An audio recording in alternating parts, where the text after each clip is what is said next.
नमो भगवते वासुदेवाय नमः। जय माता दी। आप सभी का दिव्य ज्योति चैनल पर हार्दिक स्वागत है।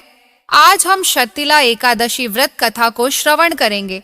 इस कथा को सुनने मात्र से सारे पाप दूर हो जाते हैं। तो वीडियो में आगे करने से पहले वीडियो को लाइक करके चैनल दिव्य ज्योति को सब्सक्राइब जरूर से कर ले। कमेंट में जय मां लक्ष्मी लिख दे। आज माघ मास के कृष्ण पक्ष की एकादशी तिथि है और इस एकादशी को शर्तिला एकादशी के नाम से जाना जाता है। कुछ स्थानों पर इसे शर्तिला ग्यारस भी कहते हैं। भगवान श्री कृष्ण जी ने इस एकादशी के दिन तिल का 6 रूपों में किस प्रकार उपयोग करना चाहिए यह बताया है, इसलिए इस एकादशी का नाम शर्तिला एकादशी पड़ा। जो भी मनुष्य इस एकादशी का व्रत रखता है और इसकी कथा को सुनता है, उसकी सभी मनोकामनाएं पूरी होती हैं तथा घर में सुख समृद्धि, धन संपत्ति और खुशहाली आती है। तो आज मैं आपको सुना रही हूँ शर्तिला एकादशी की बड़ी ही दुर्लभ कथा। इन कथाओं को सुनने से मनुष्यों के सभी पाप और संकट कट जाते हैं तथा समस्त मनोकामनाएं की पूर्ति होती है। तो आप लोग बड़ी ही श्रद्धा और प्रसन्न चित्त मन से इन कथाओं को पूरा अवश्य सुनिए। तो आइए भगवान श्री लक्ष्मी नारायण जी के चरणों का ध्यान करते हुए इस कथा को सुनते हैं।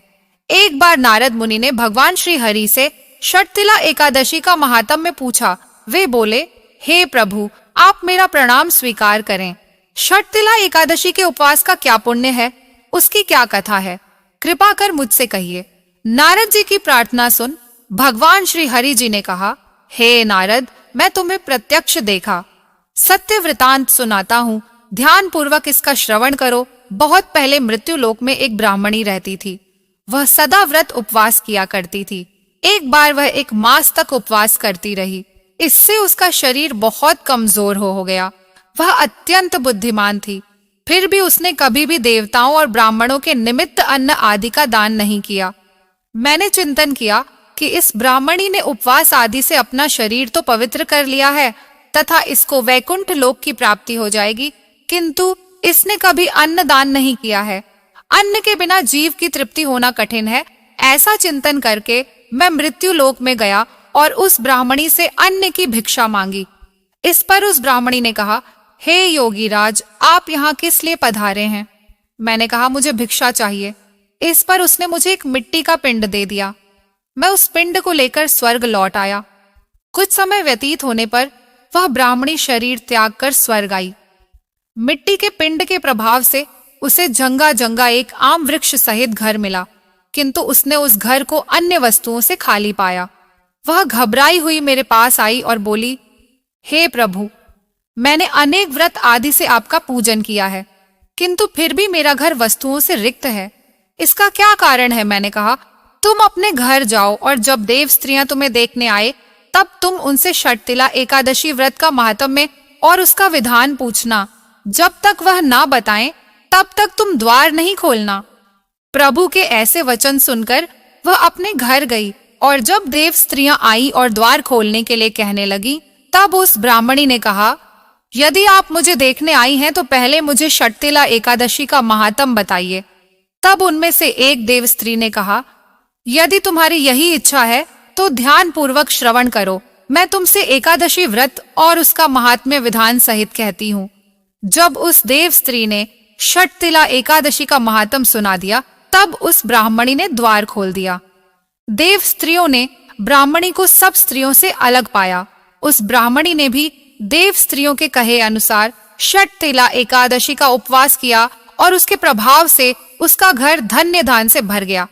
अतः हे पार्थ, मनुष्यों को अज्ञान को त्याग कर शर्तिला एकादशी का उपवास करना चाहिए।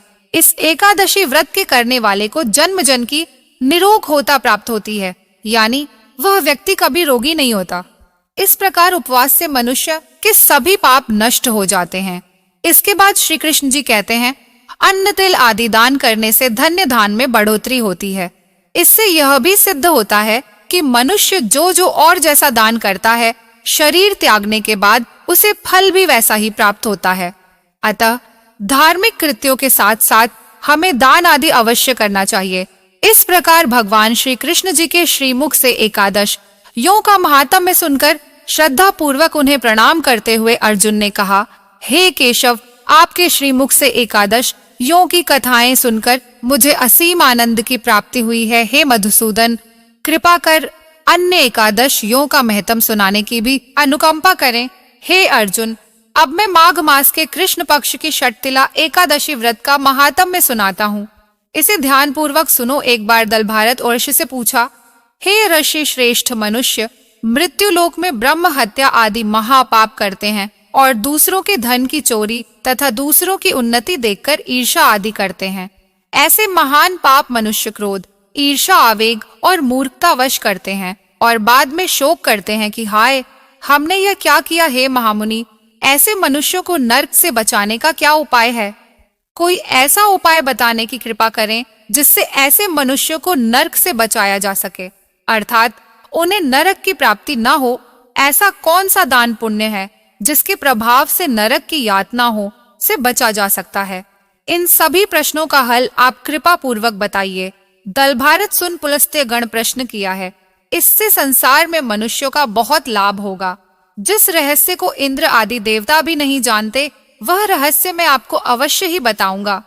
माघ मास आने पर मनुष्य को स्नान आदि से शुद्ध रहना चाहिए और इंद्रियों को वश में करके तथा काम, क्रोध, लोभ, मोह, ईर्ष्या तथा अहंकार आदि से सर्वथा बचना चाहिए। पुष्य नक्षत्र में गोबर, कपास, तिल मिलाकर उपले बनाने चाहिए। इन उपलों से 108 बार हवन करना चाहिए। जिस दिन मूल नक्षत्र और एकादशी तिथि हो, तब अच्छे पुण्य देने वाले नियमों को ग्रहण करना चाहिए। स्नान, नित्य कर्म से देवों के देव भगवान श्री हरि का पूजन व कीर्तन करना चाहिए। एकादशी के दिन उपवास करें तथा रात को जागरण और हवन करें। उसके दूसरे दिन धूप दीप नैवेद्य से भगवान श्री हरि की पूजा अर्चना करें तथा खिचड़ी का भोग लगाएं। उस दिन श्री विष्णु को पेठा, नारियल, सीताफल या सुपारी सहित अर्घ अवश्य देना चाहिए। उपरांत उनकी स्तुति करनी चाहिए। हे जगदीश्वर, आप निराश्रितों को शरण देने वाले हैं, अर्थात जिनका कोई सहारा नहीं है उन्हें सहारा देने वाले हैं। आप संसार में डूबे हुए का उद्धार करने वाले हैं। हे कमल नयन, हे मधुसूदन, हे जगन्नाथ, हे पुंडरीकाक्ष, आप लक्ष्मी जी सहित मेरी इस तुच्छ अर्घ को स्वीकार कीजिए। इसके पश्चात ब्राह्मण को जल से भरा घड़ा और तिल दान करने चाहिए। यदि संभव हो तो ब्राह्मण को गौ और तिल दान देना चाहिए। इस प्रकार मनुष्य जितने तिलों का दान करता है, वह उतने ही सहस्त्र वर्ष तक स्वर्ग में वास करता है। इस दिन तिल का 6 रूपों में इस प्रकार प्रयोग करना चाहिए। पहला तिल स्नान, दूसरा तिल का उपन, तीसरा और छठा तिल का दान। इस प्रकार 6 रूपों में तिलों का प्रयोग षटतिला कहलाती है। इससे अनेक प्रकार के पाप नष्ट हो जाते हैं तथा मनुष्यों की समस्त मनोकामनाएं पूर्ण हो जाती हैं और अपार धन संपत्ति की प्राप्ति होती है। बोलिए श्री लक्ष्मी नारायण भगवान की जय। बोलिए श्री तुलसी शालिग्राम भगवान की जय। बोलिए श्री राधा कृष्ण भगवान की जय। आइए अब बड़ी ही सुंदर कथा सुनते हैं। एक बार देवर्षि नारद जी वैकुंठ धाम गए। वहां उन्होंने भगवान श्री लक्ष्मी नारायण जी को नमन किया। नारद जी ने श्री हरि से कहा, प्रभु, पृथ्वी पर अब आपका प्रभाव कम हो रहा है। धर्म पर चलने वालों को कोई अच्छा फल नहीं मिल रहा है। जो पाप कर रहे हैं उनका भला हो रहा है। तब श्री हरि ने कहा, ऐसा नहीं है देवर्ष, जो भी हो रहा है सब नियति के जरिए हो रहा है। नारद जी बोले, मैं तो देखकर आ रहा हूं, पापियों को अच्छा फल मिल रहा है और भला करने वाले धर्म के रास्ते पर चलने वाले लोगों को बुरा फल मिल रहा है। भगवान ने कहा, कोई ऐसी घटना बताओ। नारद जी ने कहा, अभी मैं एक जंगल से आ रहा हूं। वहां एक गाय दलदल में फंसी हुई थी। कोई उसे बचाने वाला नहीं था। तभी एक चोर उधर से गुजरा। गाय को फंसा हुआ देखकर वह नहीं रुका। वह उस पर पैर रखकर दलदल लांघकर निकल गया। आगे जाकर चोर को सोने की मोहरों से भरी एक थैली मिली। थोड़ी देर बाद वहां से एक वृद्ध साधु गुजरा। उसने उस गाय को बचाने की पूरी कोशिश की। पूरे शरीर का जोर लगाकर उस गाय को बचा लिया, लेकिन मैंने देखा कि गाय को दलदल से निकालने के बाद वह साधु आगे गया तो एक गड्ढे में गिर गया और उसे चोट लग गई। प्रभु बताइए, ये कौन सा न्याय है? नारद जी की बात सुन लेने के बाद प्रभु बोले, यह सही ही हुआ है। जो चोर गाय पर पैर रखकर भाग गया था, उसकी किस्मत में तो एक खजाना था, लेकिन उसके इस पाप के कारण उसे केवल कुछ मोहरे ही मिली। वहीं उस साधु को गड्ढे में इसलिए गिरना पड़ा क्योंकि उसके भाग्य में मृत्यु लिखी थी, लेकिन गाय को बचाने के कारण उसके पुण्य बढ़ गए और उसकी मृत्यु एक छोटी सी चोट में बदल गई। इंसान के कर्म से उसका भाग्य तय होता है, इसलिए अच्छे कर्म करना कभी भी नहीं छोड़ना चाहिए।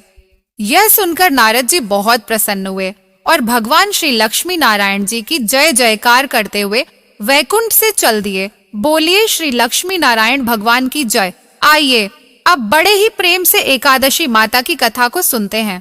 इस कथा को सुनने से ही एकादशी का व्रत पूर्ण माना जाता है। एक बूढ़ी माँ ने एक बार एकादशी का व्रत रखा, बड़ा ही भाव भक्ति से पूजा अर्चना की। उन्हें वृद्धावस्था में क्या बाधा थी, वे तो अपने पुत्र पत्रों की सुख सुविधा के लिए व्रत रखने लगी थी।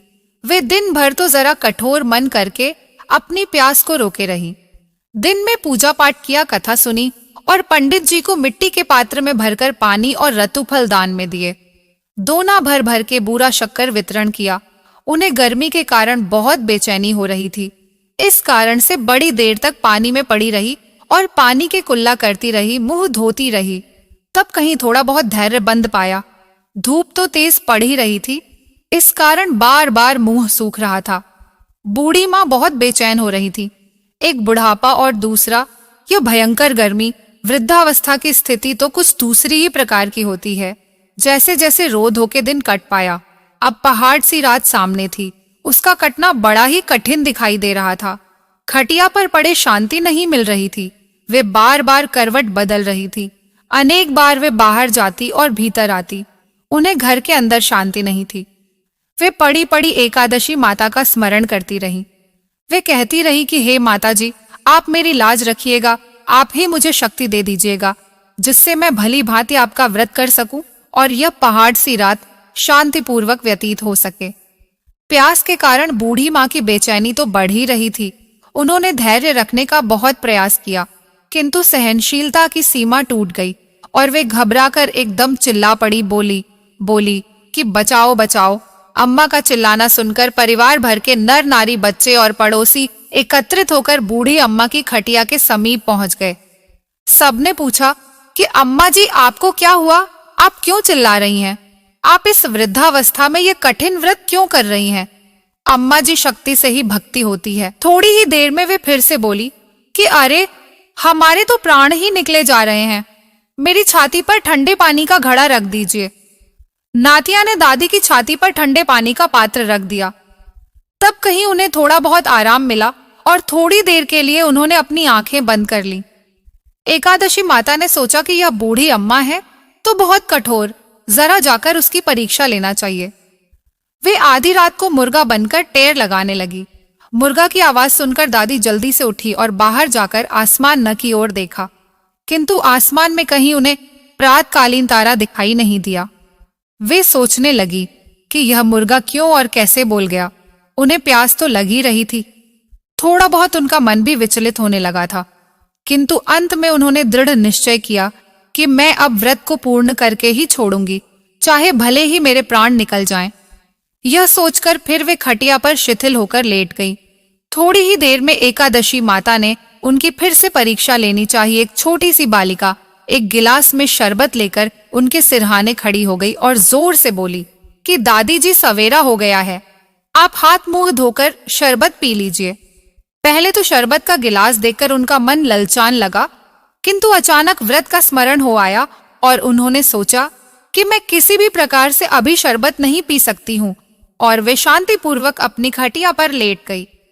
फिर थोड़ी ही देर में उन्हें ऐसा लगा जैसे किसी ने उन्हें पानी के कुएं में पटक दिया हो।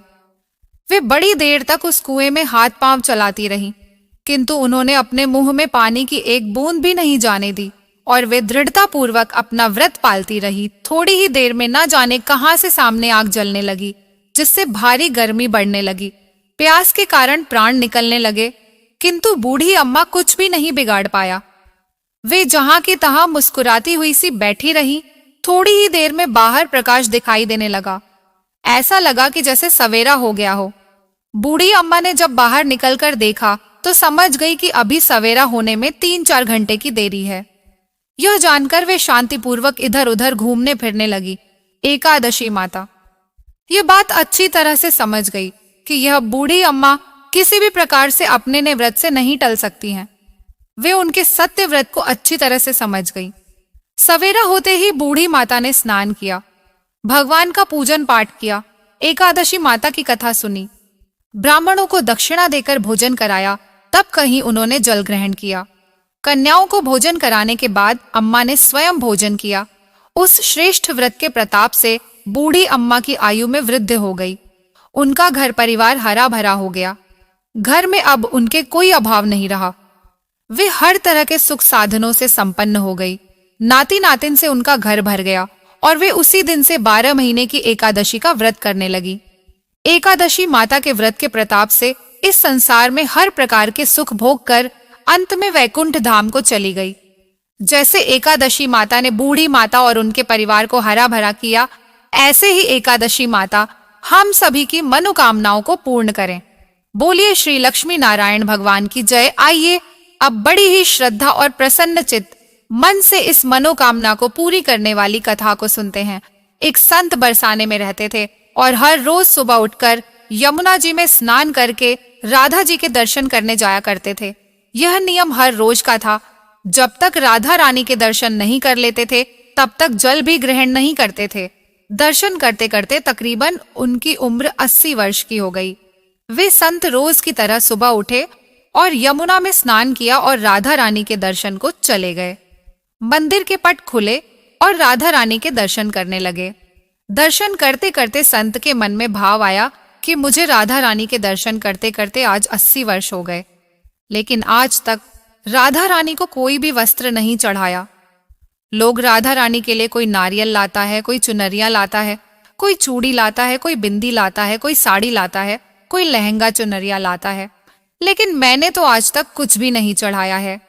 यह विचार संत जी के मन में आया, जब सभी मेरी राधा रानी के लिए कुछ ना कुछ लाते हैं तो मैं भी अपनी राधा रानी के लिए कुछ ना कुछ लेकर जरूर आऊंगा, लेकिन क्या लाऊं जिससे मेरी राधा रानी खुश हो जाएं? तो संत जी ये सोचकर अपनी कुटिया में आ गए। सारी रात सोचते सोचते सुबह हो गई। फिर वे उठे, उठकर स्नान किया और आज अपनी कुटिया में ही राधा रानी के दर्शन पूजन किए। दर्शन के बाद बाजार में जाकर सबसे सुंदर वाला लहंगा चुन्नी का कपड़ा लाएं और अपनी कुटिया में जाकर ही अपने ही हाथों से लहंगा चुन्नी को सिला और सुंदर से सुंदर उस लहंगा चुनरिया में घोटा लगाया। जब पूरी तरह से लहंगा चुन्नी को तैयार कर लिया तो मन में सोचा कि इस लहंगा चुनरिया को अपनी राधा रानी को पहनाऊंगा तो बहुत ही सुंदर मेरी राधा रानी लगेंगी। ये सोचकर कि आज संत जी उस लहंगा चुन्नी को लेकर राधा रानी जी के मंदिर को चले। मंदिर की सीढ़ियां चढ़ने लगे और अपने मन में सोच रहे थे कि आज मेरे हाथों के बनाए हुए लहंगा चुन्नी राधा रानी को पहनाऊंगा तो मेरी लाडली खूब सुंदर लगेंगी। यह सोचकर ही वे जा रहे थे। इतने में ही एक बरसाना की लड़की आई और बाबा से कहती है, बाबा आज बहुत ही खुश हो, क्या बात है, मुझे भी बताओ। तब बाबा ने कहा कि लाली आज मैं बहुत खुश हूं। आज मैं अपने हाथों से राधा रानी के लिए लहंगा चुन्नी बनाया है। इस लहंगा चुन्नी को राधा रानी जी को पहनाऊंगा और मेरी राधा रानी बहुत सुंदर दिखेंगी। तब उस लाली ने कहा, बाबा मुझे भी दिखाओ कि आपने कैसा लहंगा चुन्नी बनाया है। लहंगा चुनरिया को देखकर वह लड़की बोली, अरे बाबा राधा रानी के पास तो बहुत सारी पोशाकें हैं, उन्हें पहनाकर आप क्या करोगे इससे? अच्छा तो आप मुझे ही दे दो। तो महात्मा बोले कि बेटी तुमको तो मैं दूसरी बाजार से दिलवा दूंगा, यह तो मैं अपने हाथ से बनाकर राधा रानी के लिए लेकर आया हूं तुमको, और कोई दूसरी दिलवा दूंगा। लेकिन उस छोटी सी बालिका ने उस महात्मा का दुपट्टा पकड़ लिया और कहने लगी, बाबा यह मुझे दे दो। पर संत भी जिद करने लगे कि मैं तुम्हें दूसरी दिलवा दूंगा, लेकिन उस कन्या ने उनकी बात ना सुनी और संत के हाथ से वह लहंगा चुन्नी छीनकर भाग गई। अब तो बाबा को बहुत ही दुख लगने लगा कि मैंने आज तक राधा रानी को कुछ भी नहीं चढ़ाया था, लेकिन जब मैं लेकर आया तो यह लाली उसे लेकर भाग गई। मेरा तो जीवन ही खराब है, अब मैं क्या करूंगा? यह सोचकर संत उसी सीढ़ियों में बैठकर रोने लगे। इतने में कुछ अन्य संत वहां आए और पूछा, क्या बात है बाबा, आप क्यों रो रहे हैं? तो बाबा ने उन संतों को पूरी बात बताई। संतों ने बाबा को समझाया और कहा कि आप दुखी मत हो, कल दूसरी लहंगा चुन्नी बनाकर राधा रानी को पहना देना। चलो राधा रानी के दर्शन तो कर लो। इस प्रकार संतों ने बाबा को समझाया। बाबा मणिमन सोच रहे थे कि हो सकता है कि मुझसे कोई गलती हो गई होगी, जिससे लगता है कि किशोरी जी की यही इच्छा थी। शायद राधा रानी मेरे हाथों से बनी पोशाक पहनना ही नहीं चाहती थी। ऐसा सोचकर बड़े दुखी होकर जा रहे थे। थोड़ी देर बाद मंदिर में आकर राधा रानी के पट खुलने का इंतजार करने लगे। थोड़ी ही देर बाद मंदिर के पट खुले तो संतों ने कहा, अरे बाबा देखो तो आज हमारी राधा रानी बहुत ही सुंदर लग रही हैं।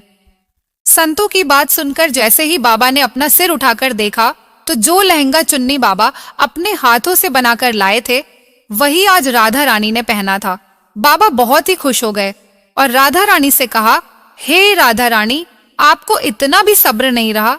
आप मेरे हाथों से मंदिर की सीढ़ियों से ही लेकर भाग गई, ऐसा क्यों? सर्वेश्वरी श्री राधा रानी ने कहा कि बाबा, आपके भाव को देखकर मुझसे रहा नहीं गया, और यह केवल पोशाक नहीं है, इसमें आपका प्रेम है, इसलिए तो मैं खुद ही आकर आपसे लहंगा चुन्नी छीनकर भाग गई। इतना सुनकर के बाबा बाबा विभोर हो गए और बाबा ने उसी समय किशोरी जी का लाख लाख धन्यवाद किया। बोलिए श्री राधा कृष्ण भगवान की जय। आइए तुलसी माता की कथा को सुनते हैं। सावर्णी मुनि की पुत्री तुलसी अपूर्व सुंदरी थी। उनकी इच्छा थी कि उनका विवाह भगवान नारायण के साथ हो। इसके लिए उन्होंने नारायण पर्वत की घाटी में स्थित बद्री वन में घोर तपस्या की। दीर्घ काल तक तपस्या के उपरांत ब्रह्मा जी ने प्रसन्न होकर दर्शन दिया और वर मांगने को कहा। तुलसी जी ने कहा, सृष्टिकर्ता ब्रह्मदेव, आप अंतर्यामी हैं, सबके मन की बात जानते हैं, फिर भी मैं अपनी इच्छा आपसे बताती हूं। मैं चाहती हूं कि भगवान श्री नारायण मुझे पति रूप में मिले। ब्रह्मा जी ने कहा, तुम्हारा अभीष्ट तुम्हें अवश्य मिलेगा। अब अपने पूर्व जन्म में किसी अपराध के कारण तुम्हें श्राप मिला है। इसी प्रकार भगवान श्री नारायण के एक पार्षद को भी दानव कुल में जन्म लेने का श्राप मिला है। दानव कुल में जन्म लेने के बाद भी उसमें नारायण का अंश विद्यमान रहेगा। इसलिए इस जन्म में पूर्व जन्म के पाप के शमन के लिए संपूर्ण नारायण तो नहीं मिलेंगे, लेकिन नारायण के अंश से युक्त दानव कुल जन्म में उस सांप ग्रस्त पार्षद से तुम्हारा विवाह होगा। सांप मुक्त होने पर भगवान श्री नारायण सदा सर्वदा के लिए तुम्हारे पति हो जाएंगे। तुलसी ने ब्रह्मा के इस वर को स्वीकार किया, क्योंकि मानव कुल में जन्म के कारण उस मायावी भोग को तो भोगना ही था। तुलसी बद्री वन में ही रहने लगी। नारायण का वह पार्षद दानव कुल में जलंधर के नाम से पैदा हुआ था। कुछ दिनों बाद वह भ्रमण करता हुआ बद्री वन में आया। यहाँ तुलसी को देखते ही वह उस पर मंत्र मुग्ध हो गया। तुलसी के सामने उसने अपने विवाह का प्रस्ताव रखा। इतने में ही महाब्रह्मा जी आ गए और तुलसी से कहा, तुलसी, जलंधर को देखो कैसा देवोप उसका स्वरूप है। दानव कुल में जन्म लेने के बाद भी लगता है जैसे इसके शरीर में नारायण का वास हो। तुम प्रस्ताव को सहर्ष स्वीकार कर लो। तुलसी को भी लगा कि उसकी तपस्या पूर्ण हुई, उसे इच्छित फल मिला है। जलंधर के साथ उसका गंधर्व विवाह हो गया और वह जालंधर के साथ उसके महल में पत्नी बनकर आ गई। जालंधर ने अपनी परम सुंदरी सती साध्वीपनी तुलसी के साथ बहुत दिनों तक राज्य किया। उसने अपने राज्य का इतना विस्तार किया कि देवलोक तक उसके अधिकार में आ गया। स्वर्ग का सुख भोगने वाले देवताओं की दशा भिखारियों जैसी हो गई। जलंधर किसी को कष्ट नहीं देता था, पर अधिकार और राज्य छिन जाने से सारे देवता मिलकर ब्रह्मा, विष्णु और शिव जी की सभा में गए तथा अपनी विपत्ति सुनाई। ब्रह्मा जी ने कहा, तुलसी परम साध्वी है, उसका विवाह जालंधर से मैंने ही कराया था। जलंधर को तब तक नहीं हराया या मारा जा सकता जब तक तुलसी को ना छला जाए। विष्णु जी ने कहा, जलंधर पूर्व जन्म में मेरा पार्षद था। श्राप के कारण उसे दैत्य कुल में जन्म लेना पड़ा। इस जन्म में भी मेरा अंश उसमें व्याप्त है। साथ ही तुलसी के पतिव्रत धर्म से वह अजय है। फिर देवताओं की सहमति से भगवान शिव ने जलंधर के पास संदेश भेजा कि या तो वह देवताओं को राज्य लौटा दे या फिर उनसे युद्ध करे। जलंधर शंकर के पास पहुंचा। उसने कहा, देवाधिदेव, आपके लिए देवताओं का पक्ष लेना उचित नहीं है। राज्य बढ़ाना हर राजा का कर्तव्य है। मैं किसी को दुखी नहीं कर रहा हूं। देवताओं से कहिए कि वे मेरी प्रजा बनकर रहे। मैंने आपका कोई भी अपमान नहीं किया है। हमारा आपका युद्ध शोभा नहीं देता है। अगर आप हार गए तो बड़ी लज्जा की बात होगी। मैं हार गया तो आपकी कीर्ति बहुत अधिक नहीं बढ़ेगी। भगवान शंकर फिर हंसने लगे। वे तो सब रहस्य समझते थे। तुलसी और जलंधर के पूर्व जन्म के श्राप की अवधि लगभग पूरी हो चुकी थी। फिर शंकर जी बोले, इसमें कीर्ति और लज्जा की बात नहीं है। तुम देवों को राज्य लौटा कर उन्हें उनके पद पर प्रतिष्ठित होने दो। युद्ध से बचने का यही एक उपाय है। जलंधर ने कहा, मैंने युद्ध के बल से देवलोक जीता है।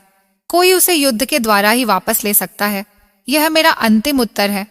अब मैं जा रहा हूं। ऐसा कहकर जलंधर चला गया।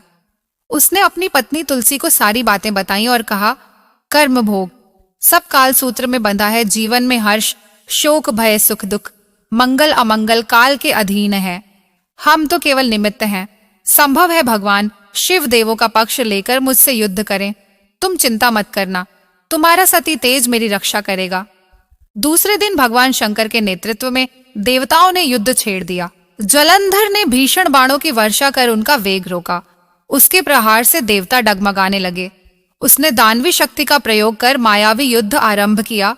युद्ध स्थल पर वह किसी को भी दिखाई नहीं देता था, पर उसके अस्त्र शस्त्र प्रहार कर देवों को घायल कर रहे थे। देवगण अपने अस्त्र चलाएं तो किस पर चलाएं, क्योंकि कोई शत्रु सामने था ही नहीं। कई दिनों तक इस तरह भयंकर युद्ध चला। जलंधर पराजित नहीं हुआ। तब शिवजी ने विष्णु से कहा, विष्णु कुछ तो उपाय करो, अन्यथा मेरा तो सारा यश मिट्टी में मिल जाएगा। विष्णु जी ने सोचा, बल से तो जलंधर को हराया नहीं जा सकता, इसलिए छल का सहारा लेना ही पड़ेगा। उन्होंने तुरंत अपना स्वरूप जलंधर जैसा बनाया और अस्त्र शस्त्र से सुसज्जित हो तुलसी जी के पास पहुंच गए। बोले, प्रिय, मैं युद्ध जीत गया। सारे देवता भगवान शंकर समेत हार गए। इस खुशी में आओ, मैं तुम्हें अपने अंग से लगा लूं। पति को प्रत्यक्ष खड़ा देख तथा विजय का समाचार सुन। वह दौड़कर माया जलंधर के गले से लिपट गई। इस प्रकार पति पत्नी दोनों ने आलिंगन हो खूब खुशी मनाई। पर पुरुष के साथ इस प्रकार के व्यवहार से उसका सती तेज नष्ट हो गया। उसका सती तेज जो जालंधर के कवच के रूप में रक्षा कर रहा था, वह कवच नष्ट हो गया। जालंधर शक्तिहीन हो गया। यह जानते ही भगवान शंकर ने अपने त्रिशूल से प्रहार किया। त्रिशूल के लगते ही जालंधर जलकर भस्म हो गया। जो जालंधर के मरने को जानकर विष्णु अपने असली रूप में आ गए। सामने अपने पति जलंधर के स्थान पर भगवान विष्णु को खड़ा देख तुलसी बहुत विस्मित हुई। उसको पता लग गया कि स्वयं नारायण ने उसके साथ छल किया है।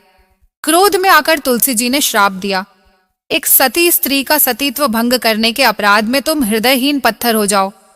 विष्णु जी ने तुलसी के श्राप को शिरोधार्य कर कहा, देवी, तुम्हारे तथा जलंधर के कल्याण के लिए मुझे ऐसा करना पड़ा। तुम दोनों को श्राप मुक्त करना था। तुम भी अब अपना शरीर त्याग कर तुलसी बिरवा के रूप में जन्म लोगी और मेरी पूजा तुलसी दल से होगी। मैं शालिग्राम पत्थर बनूंगा। मेरे शीश पर तुम आदर से विराजमान होगी। तुम्हारे पति की हड्डियों के चूर्ण से शंख की उत्पत्ति होगी। उस शंख ध्वनि से देवताओं तथा मेरी पूजा आराधना होगी। जहां शंख ध्वनि होगी वहां मंगलमय मैं विराजमान रहूंगा। तुमने पूर्व जन्म में बद्री वन में मुझे पाने के लिए बड़ी तपस्या की थी। अब अगले जन्म में मैं नारायण प्रस्तर के रूप में बद्रीनाथ वन में स्थापित होऊंगा और मेरी पूजा अर्चना फल फूल से ना होकर तुम्हारी तुलसी दल से होगी। मेरे शीश पर विराजमान होकर तुम मुझसे भी ऊंचा पद प्राप्त करोगी। बोलिए श्री लक्ष्मी नारायण भगवान की जय। बोलिए श्री तुलसा जी शालिग्राम जी की जय। अगर आपको मेरे द्वारा सुनाई गई यह व्रत कथा पसंद आए तो वीडियो को लाइक करके चैनल दिव्य ज्योति को जरूर से सब्सक्राइब कर लें। एकादशी से जुड़ी हुई जानकारियां भी आपको इसी चैनल के माध्यम से प्राप्त हो जाती हैं। बाकी की जो भी व्रत त्योहार होते हैं उनकी संपूर्ण जानकारियां आपको प्राप्त होती हैं। तो उन सभी जानकारी के लिए आप आज ही चैनल दिव्य ज्योति को अपना बनाएं और सही जानकारियां प्राप्त करें। हमारा उद्देश्य आप सभी तक सही जानकारियां पहुंचाने का है। कोई भी इधर उधर की वीडियो देखकर भटकाने की आवश्यकता है नहीं है।